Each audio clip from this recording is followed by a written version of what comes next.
Hey everyone, today we are making a neon glow logo animation in DaVinci Fusion. These things look super cool and everybody wants them. So let's jump right in. Here we are, our canvas. Notice this time we don't see a media in node because there is no footage in our edit page. That's fine, we will create our own background. Grab a background node, connect it to the media out, and we have got a plain black background.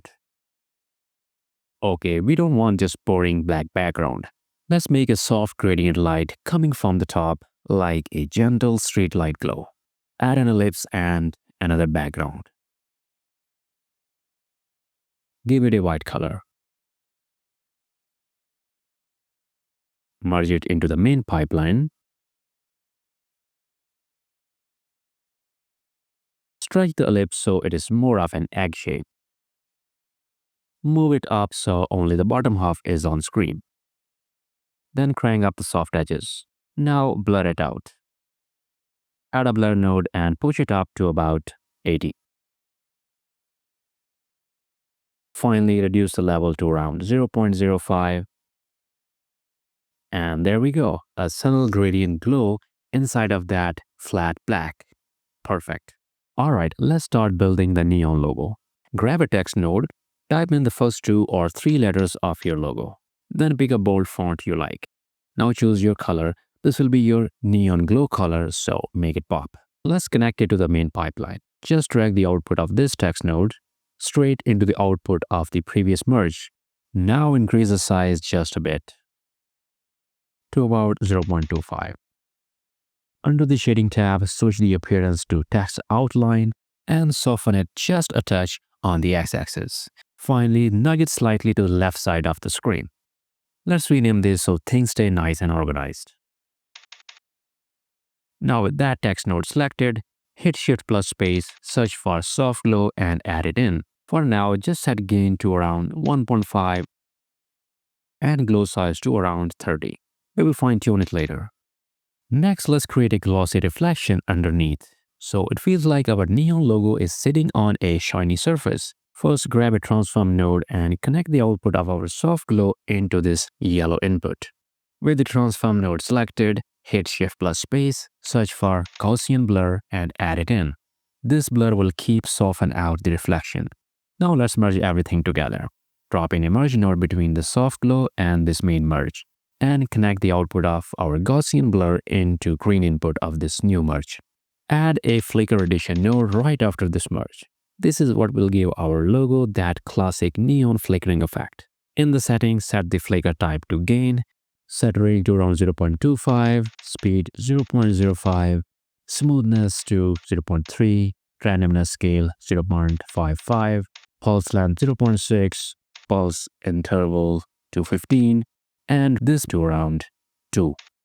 You can always play with these numbers, but I'm going for a soft, subtle flicker that feels realistic, like a real neon sign gently pulsing with light.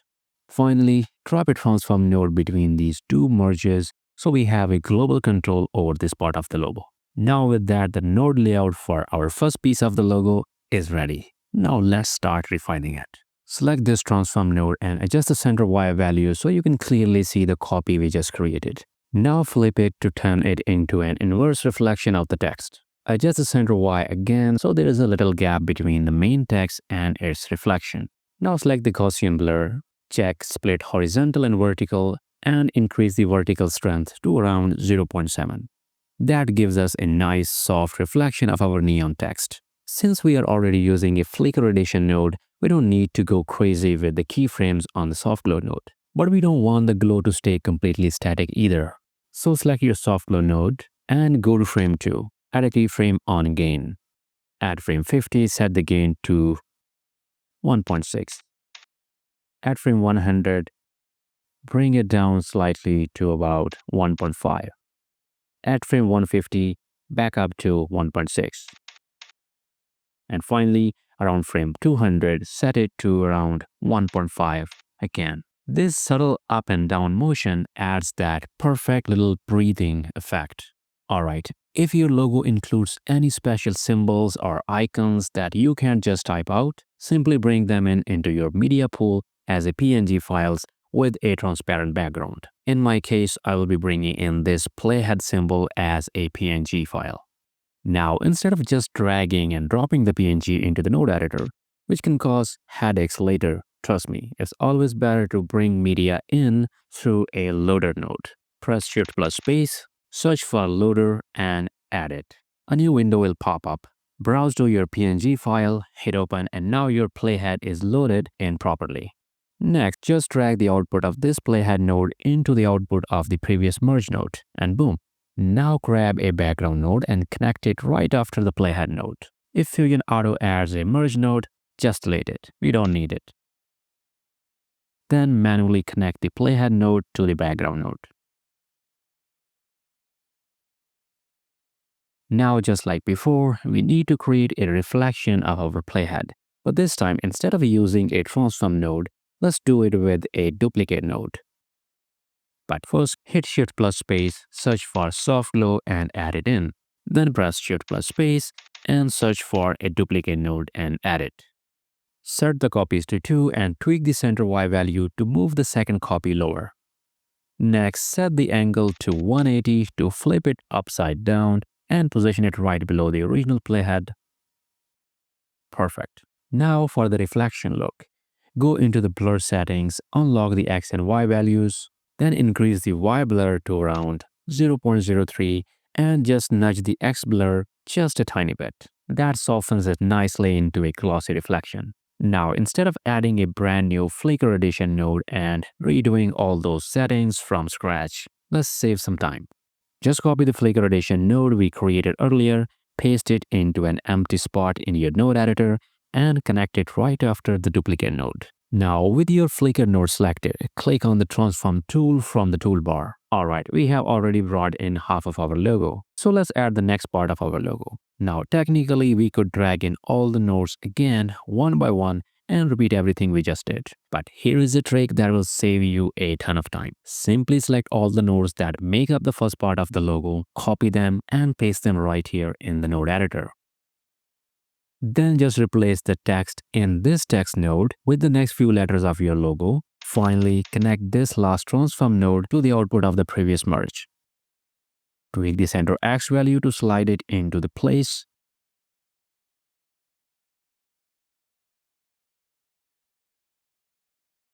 And boom, it's done. And don't forget to rename your text node so things stay nice and organized. Now let's paste that whole node setup one more time for the final part of the logo. Same process, replace the text with the last part of your logo and connect it into the main pipeline. Press F2 to rename this text node so everything stays clean and organized. Finally, put it exactly where it belongs. Perfect. Right now, all parts of our logo are flickering in perfect sync, and that's what makes it look a little artificial. Now, you might notice something else. The soft glow on the playhead is static. It doesn't have keyframes, unlike the other soft glow nodes where you can actually see these little diamond icons. So instead of manually keyframing it again, just copy the first soft glow node, then right-click on the soft glow for the playhead and choose Paste Settings. Boom, all the keyframes copied.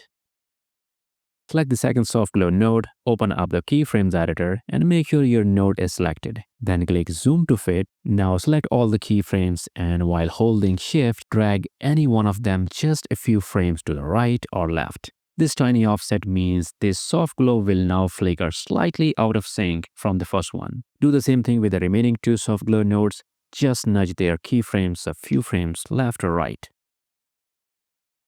Now all parts of your logo will flicker at slightly different rhythms, giving your neon animation that natural, random, and totally realistic look. Now we need to do the same thing with our Flicker Edition nodes, because right now all of them are flickering in perfect sync, which again looks unnatural. But here is the thing, we haven't keyframed our Flicker Edition node, so we can't offset their keyframes. Select your second Flicker Edition node, go to Inspector and tweak the settings slightly. Change values like speed, smoothness, or randomness scale just a little. Then do the same for the remaining two Flicker Edition nodes. They don't all need to be drastically different. Even a small change in one setting will make each part of your logo flicker a bit differently, giving your neon effect that natural and realistic vibe. Alright, we're almost there. Our glow and flicker are looking great, but right now the logo parts are static. Let's give each part a subtle movement animation of its own. To keep things clear, turn off the other parts of the logo so we can fully focus. Just select the main merge nodes for those parts and toggle them off. That reduces the clutter. Perfect. Now let's select this transform node. Let's rename it. Let's call it Master Trans. Go to frame 2 and increase the size to around 1.1.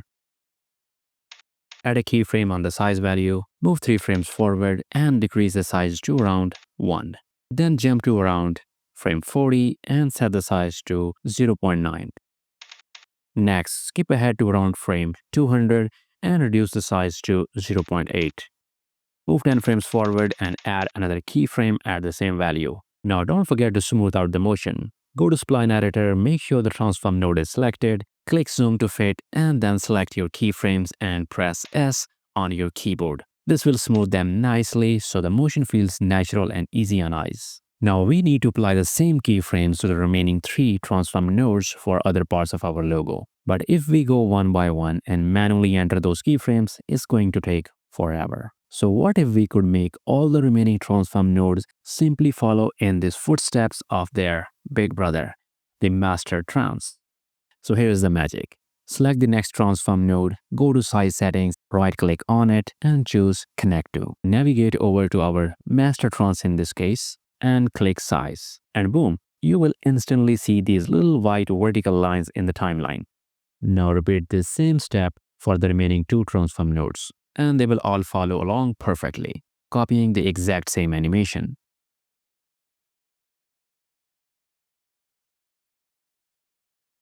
Alright, the final touch. As our logo moves and flickers, we want each part to appear and disappear before settling into its final position.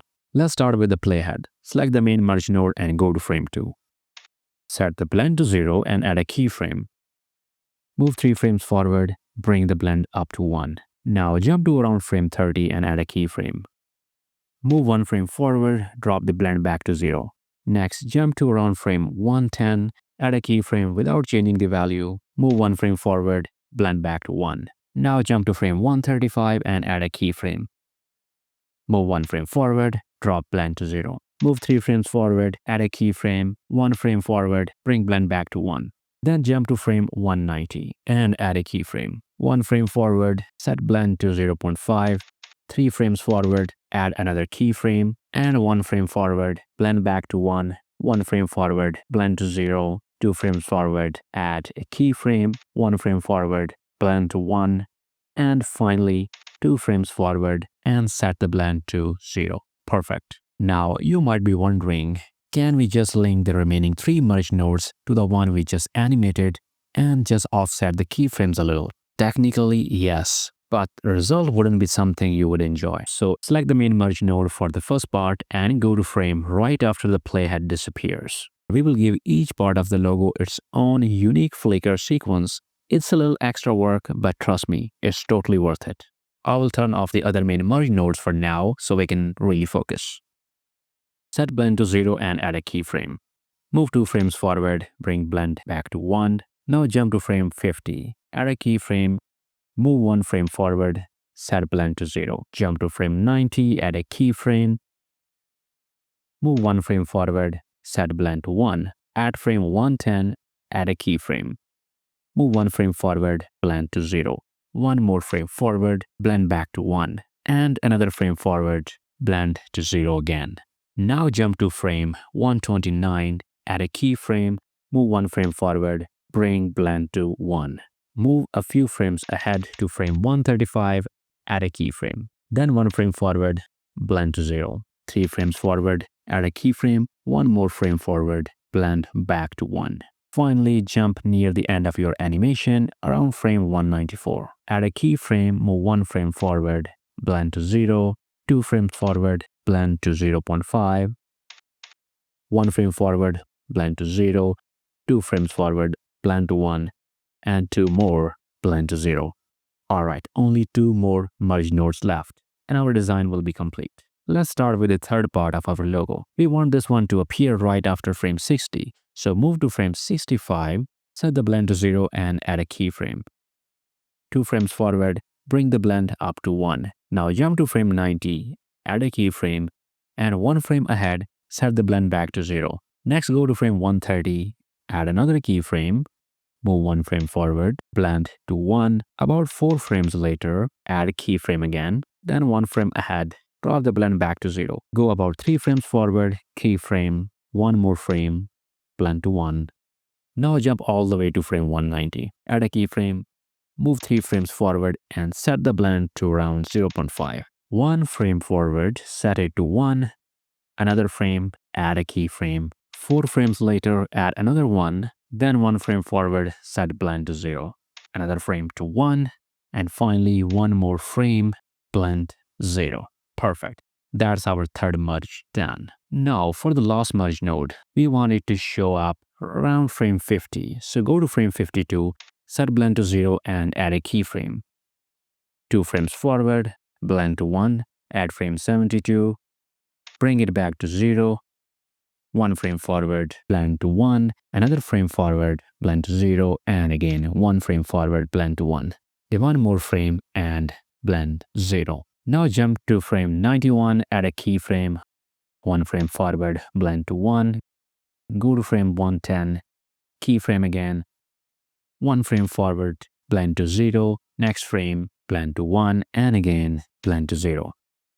Then jump to frame 130, add a keyframe, move 1 frame forward, blend to 1, 3 frames forward, add a keyframe, 1 more frame, blend to 0, then 3 frames later, blend to 1 again. Go 3 frames forward, keyframe, 1 frame forward, blend 1. Now jump all the way to frame 196, add a keyframe. 1 frame forward, blend 0, 4 frames forward, blend 1, 1 more frame, blend to 0, and that's it. Hope you enjoyed this tutorial and picked up a few new tricks along the way. If you did, make sure to like the video and hit that subscribe button